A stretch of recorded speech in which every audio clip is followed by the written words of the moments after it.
that if we could move now from abortion law reform to rape law reform, I'd like to introduce our second speaker on this panel, who's Dr. Bronwyn Naylor.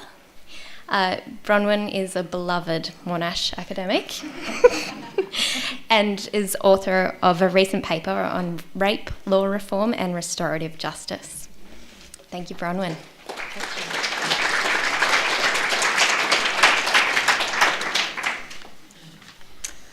So I just use the arrows up and down. Yeah, great. Thank you. And thank you for inviting me to speak today. I don't know if this is part of being beloved, but I've certainly been teaching in this area for a long time, teaching and researching in criminal law. I've been involved with criminal law in relation to sexual assault and in particular law reforms for over 20 years, particularly monitoring the law reforms in Victoria. And I've been monitoring those and engaged in the law reform process very much from a feminist perspective. I was a feminist critic of law and watching each law reform with enthusiasm and hope, and then looking at the evaluations as to whether it's actually made any difference. And what I'm going to be arguing, although it's a rather pessimistic position, is that there are a number of reasons why the criminal justice system can't realistically address the needs of victims of sexual assault. And hopefully I'll persuade you of that, as it's very pessimistic, I realise, but I'm possibly presenting that to highlight the importance of the argument, and then take you with me when we talk about the need to discuss some alternative pathways or avenues.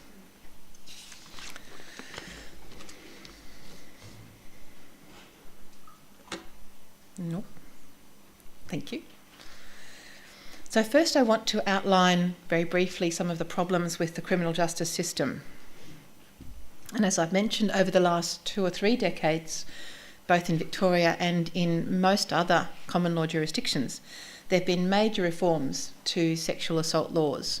There have been reforms governing prosecution and trial, governing the law and the procedure and so on. The aim of these reforms has been to ensure that the system provides a fair and effective justice system for both victims and accused persons. But the evidence is, across all these jurisdictions, that these reforms have resulted in little practical improvement in the criminal justice system from the point of view of the victim. So given that that's been a common experience of many common law countries, I'm not giving you my citations, my references, but I can give those to anyone who'd like to follow this up.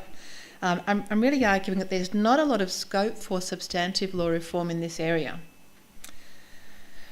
Just as a bit of background, though, I want to just note here, it's clear that the criminal justice system actually has very limited practical usefulness in sexual assault cases. And I've just noted there some of the key and well-known limitations. Attrition rates in sexual assault cases are extraordinarily high, and they continue to be extraordinarily high despite all these years of law reform. Just as an illustration, in Victoria, whilst it's difficult to get exact figures, but the impression seems to be that about 17% of victims report to the police, and I might compare that with victims of robbery, of whom apparently 50% report, and assault, of whom at least 30% report to the police. Similar depressing statistics about the differential reporting rate have been reported both in Canada and the UK. So there's a broad range of jurisdictions which are finding this really striking problem. Of overall reported rapes in Victoria, for instance, police charge about 15% of those cases. And the Victorian Law Reform Commission, looking at this a few years back, looking at the data, concluded that about 4% of reported cases result in a conviction. Again, a much, much, much lower statistic than in relation to other sorts of offences. So this uniquely high attrition rate, I'm arguing, is the reason that it's absolutely crucial that we think about why this is happening, but what can be done as a response to that. But I'm going to argue that it's a product of both the legal formulation of the offence and the gendered way in which it operates in practice. So those are the sort of 2 areas that I want to talk about. Oops. That's the problem. I'm doing the wrong one. Great. Okay, now, of course, it is a fundamental principle of criminal law, what's often referred to as the golden rule, that a person can only be convicted of an offence if the court is satisfied of all the elements of the offence beyond reasonable doubt. Okay, so to prove a case at that standard, the reliability and the credibility of the witness or the victim is crucial. Now, those are two key points. This is a really important rule, and I wouldn't want to downgrade it or critique it at all. It's a really important rule, a fundamental rule to protect offenders, defendants from wrongful convictions. But these hurdles of reliability and credibility seem to be much higher for victims of sexual assault than for any other offence. And we'd be aware, of course, that the criminality of the act of sexual assault or rape doesn't lie in the action of the sex, but lies in the circumstances of the behaviour. It lies in the lack of consent by the victim and the awareness of the lack of consent by the offender. So putting those together, the requirement to prove those elements, the lack of consent and the awareness of lack of consent, beyond reasonable doubt, means that victims as witnesses are subjected to particularly challenging trial procedures.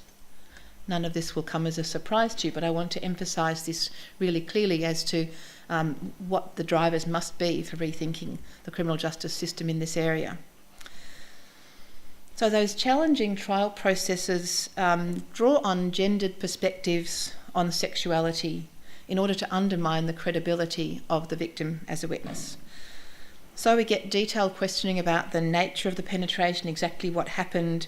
We get detailed questioning about the victim's actions, their clothing, when they're a woman, which is the largest proportion of victims of sexual assault, although not, of course, the only category of victim of sexual assault. There's a significant small percentage of victims who are also male, who will face not dissimilar problems in some cases.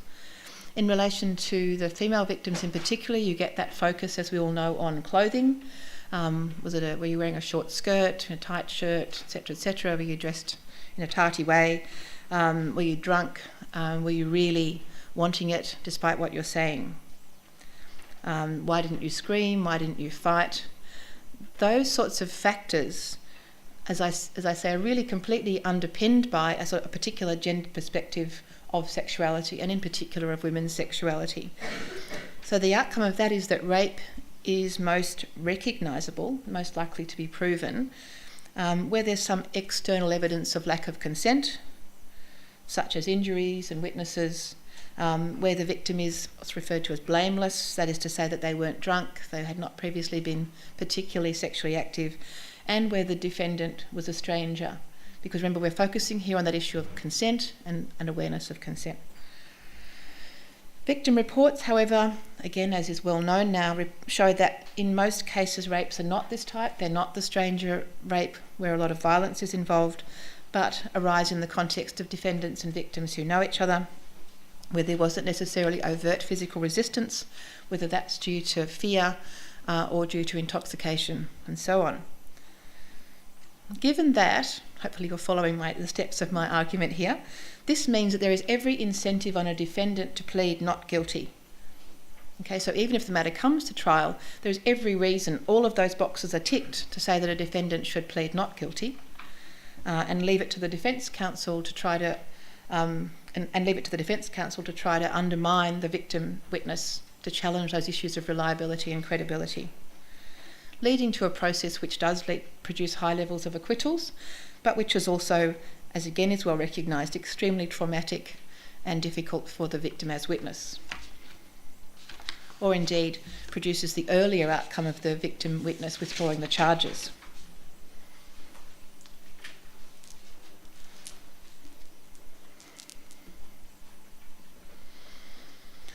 So having a look then at the legal reforms, we've highlighted the issues which have been recognised over decades now of research. We look at what the reforms have been. So there have been widespread reforms, as I've mentioned. Reforms have included broader definitions of consent, broader ways of trying to understand the notion of consent, situations where consent is deemed not to occur. For example, extraordinarily, we needed a law to tell us that a person doesn't consent when they're drugged, drunk, asleep, unconscious. Now been made clear. Amendments to the requirements to prove mens rea, to include the mental element being that's more fully defined now to address the issue, the situation where a defendant claims that they did believe it wrongly that there was consent. So there have been changes to the mens rea definition. There have been a lot of evidentiary reforms about abolishing the requirement for corroboration, for there being another witness to explain that this has actually happened. Prohibition on generic warnings about unreliable classes of witness, women, young men, children, and so on.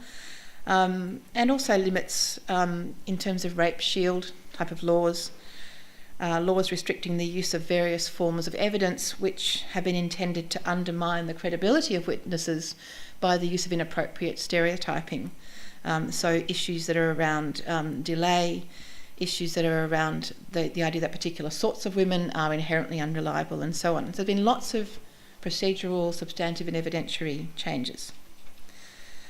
But the evaluations, which is usually done with empirical work, interviewing practitioners, lawyers, judges, victims, victim advocates and so on, evaluations and commentators agree that the reforms have not overall made much difference to the trial or to the outcomes in terms of acquittal and conviction rates or to the victim's experience.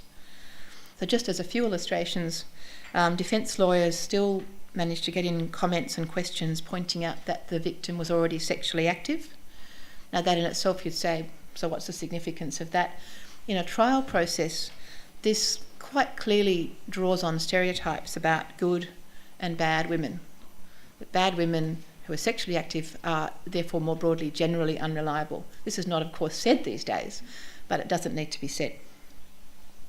Judges still warn juries to look for evidence supporting the victim's story. And that, makes sense. We've got to make sure that the beyond reasonable doubt standard has been complied with. We want to make sure that an innocent defendant is not wrongly convicted. But those sorts of stresses to juries, which are much more frequently made than in relation to many other offences, still highlight and emphasise implicitly that this particular person is not to be believed on the basis of their own story. Even though, as we would imagine, most rapes take place without too many witnesses. They're not people standing around saying, okay, I'm taking notes about this and I can report this when I get to court.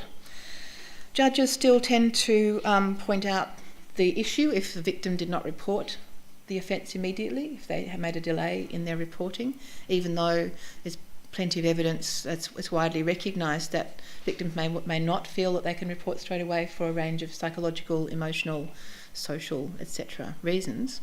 And even though the legislation now generally says that delay in itself should not be taken as indicating lack of credibility. So those are just some illustrations. So what I'm arguing here is that the adversarial process actually requires the aggressive employment of stereotypes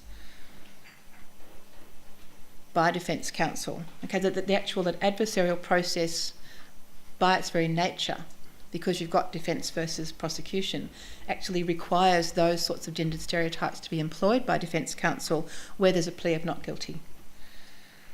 And that as those stereotypes still form what I, with some sadness, regard as being still part of the dominant gender paradigm, they are actually, I would be arguing, literally unassailable. That we can't, even by explicitly pointing them out, we don't seem to be able to actually get within those and break them open.